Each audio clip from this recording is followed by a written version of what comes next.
They say, don't buy a house without seeing it first. I didn't listen. It was a foreclosure deal in the countryside, dirt cheap, and I was desperate. A failed relationship, no job, nothing left in the city. I needed a reset. The listing had few pictures, but the seller said it had character and good bones. I was too numb to care. When I arrived, I realized why it was so cheap. It was old, not charming old, tired old. Paint peeling like sunburned skin, windows yellowed with grime, and a strange smell clinging to the air like mildew and copper. Still, it was mine. The layout was simple: 2 bedrooms, 1 bath, kitchen, and a long hallway that ran straight down the middle of the house. At the end of the hallway was a strange wall. No closet, no door, just a solid slab where one would expect an exit. Odd, but whatever. The first night was uneventful, except for the dream. I was walking down the hallway, barefoot, toward that wall. But it wasn't a wall anymore, it was a door. A black one, pulsing slightly,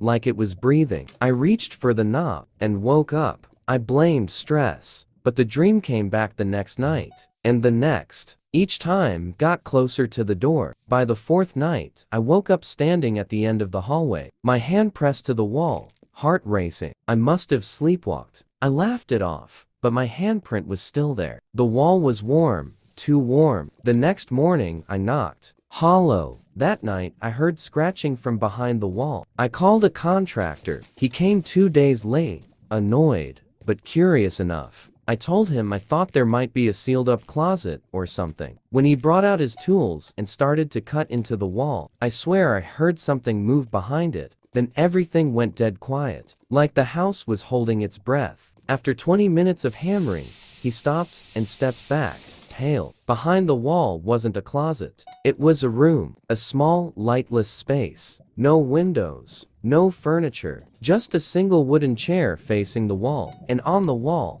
scratched deep into the plaster over and over again, "Let me out, let me out, let me out." The contractor left, didn't say a word, just packed up and walked out the front door. I never saw him again. That night, the door was in my dream again, but this time, it was open. I woke up to footsteps, slow, dragging, across the hallway. I couldn't move. Something stood at the foot of my bed. I couldn't see it, but I felt it. Heavy, wrong.